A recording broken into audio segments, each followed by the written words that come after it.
Hola, muy buenos días a todos nuestros oyentes de la emisora SST Radio. Espero que todos estén muy bien. Hoy tenemos un tema súper importante, pero antes quiero recordarles nuestro número de teléfono para que nos llamen y hagan todas las preguntas que tengan. El número es 311-287-9809. Les repito, 311-287-9809. Ahora sí empecemos. Hoy vamos a hablar del tema el riesgo físico, las vibraciones. Ustedes se preguntarán, ¿qué es una vibración? Las vibraciones son movimientos oscilatorios de un cuerpo elástico con respecto a una situación de referencia. La exposición laboral a vibraciones se produce cuando se transmite a alguna parte del cuerpo el movimiento oscilante de una estructura. Muchos trabajadores están expuestos a vibraciones en sus lugares de trabajo, motivados por herramientas y máquinas o por vehículos por medios de transporte rodados o combinados con otras utilidades como los tractores agrícolas. ¡Rin! ¡Ay! Nos está entrando una llamada en este momento. ¿Aló? ¿Con quién tenemos el gusto de hablar el día de hoy? Hola, soy Claudia. Tengo una pregunta. Hola Claudia, cuéntanos qué pregunta tienes. ¿Cuál es la clasificación de las vibraciones? Claudia, esa es una pregunta muy importante. Las vibraciones se definen por su intensidad y por su frecuencia. En prevención de riesgos laborales se estudian dos modelos diferenciados de vibración. El primero son las vibraciones determinadas al cuerpo entero, que se producen cuando gran parte del peso del cuerpo humano descansa sobre una superficie vibrante y se transmiten generalmente a través de los asientos o de los pies. El segundo son las vibraciones transmitidas al sistema mano-brazo, que se transmiten por las manos del trabajador a través generalmente del agarre de herramientas mecánicas o suelen afectar al sistema mano-brazo. Las vibraciones de cuerpo completo son, por ejemplo, las que se transmiten por los asientos de vehículos o máquinas o la vibración de una plataforma o piso. Las vibraciones del sistema mano-brazo son, por ejemplo, las transmitidas por herramientas manuales como taladros o amaladoras o elementos de los equipos de trabajo que se sujetan con las manos, como las palancas de mando, el volante de un vehículo. Además, pueden ser de tipo unidireccional en una sola frecuencia o que suele ser más habitual en varias direcciones y frecuencias. Claudia, espero haber respondido tu pregunta. Ahora continuaremos con Brian. Brian, cuéntanos un poco más sobre este tema.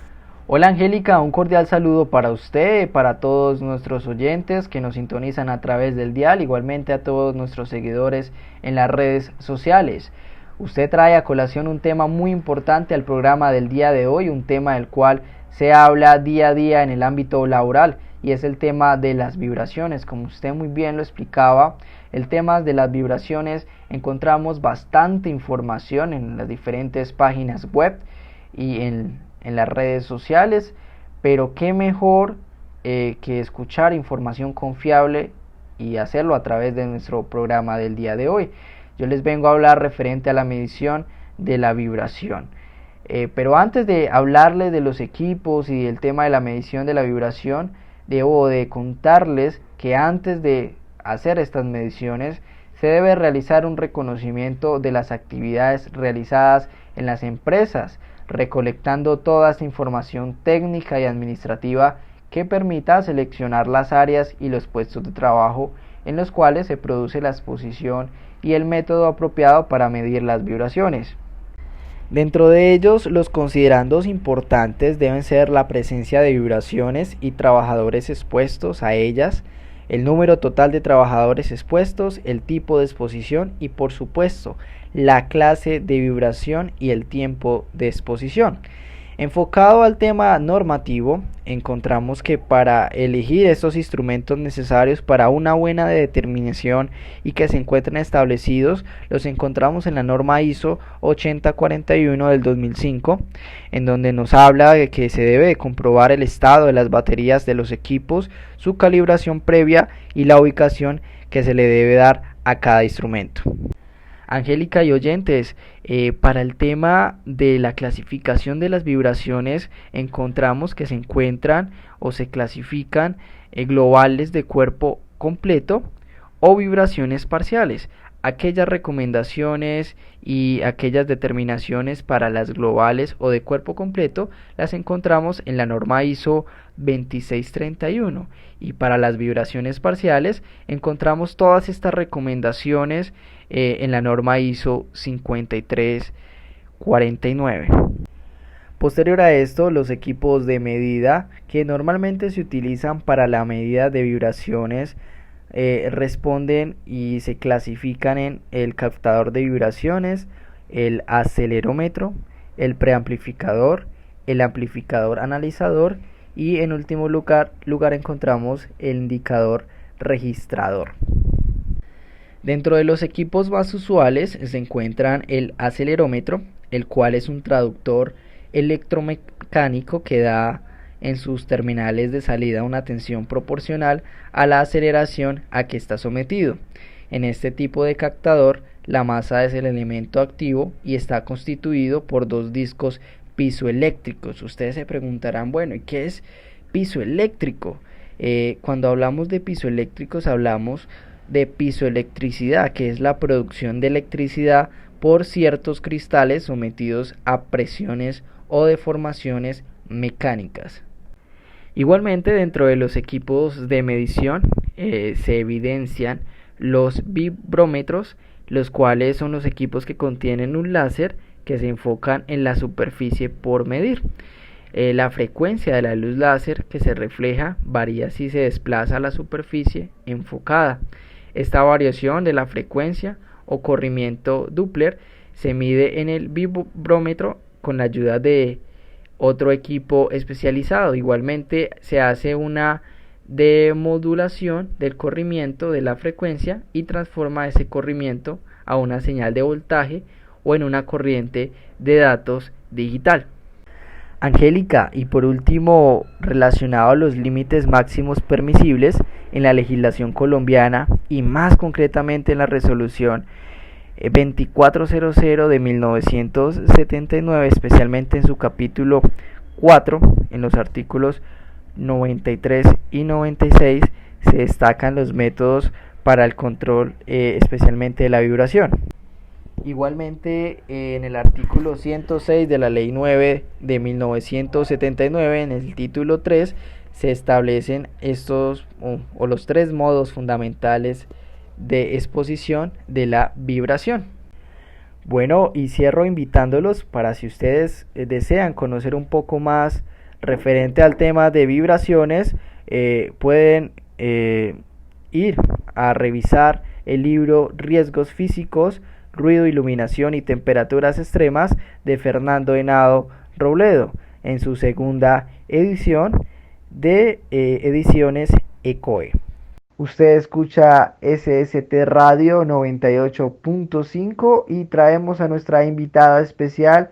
Ella es la doctora Laura Murillo. Doctora, muchas gracias por aceptar la invitación y adelante. Compañeros, ¿cómo se encuentran?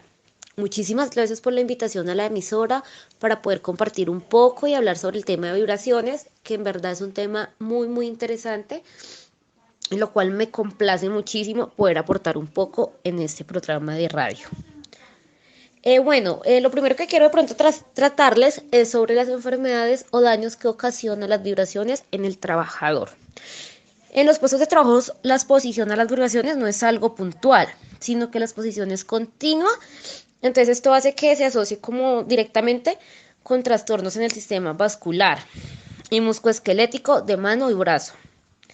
Hay una enfermedad que comúnmente se conoce como síndrome por vibración en mano o brazo.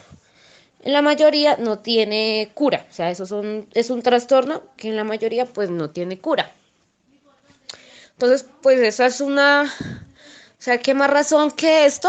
Que si te llega a dar una enfermedad de esto por culpa de la vibración no va a tener cura, pues debemos de ser conscientes de que debemos de mitigar esto y no estar tan continuo en exposición a las vibraciones.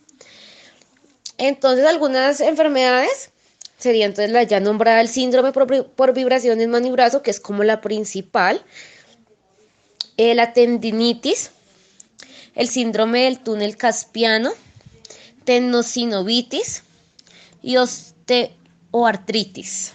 Las medidas preventivas para obviamente evitar todo daño en nuestro cuerpo. Entonces es actuación técnica sobre el foco y sobre el medio. Entonces, las herramientas deben estar diseñadas ergonómicamente. A la hora de seleccionar una herramienta, se deberá tener en cuenta su diseño, estabilidad, facilidad en el agarre, adecuación, de que las vibraciones en ocasiones suelen ir acompañadas de ruido. Si se disminuye la intensidad de las vibraciones, se disminuirá el nivel de presión acústica. Es aquí que donde la ergonomía entra a trabajar en alguna medida preventiva sobre la vibración.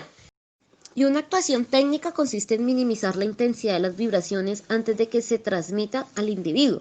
Ejemplo de este tipo de actuación son el mantenimiento preventivo de las instalaciones y de los equipos.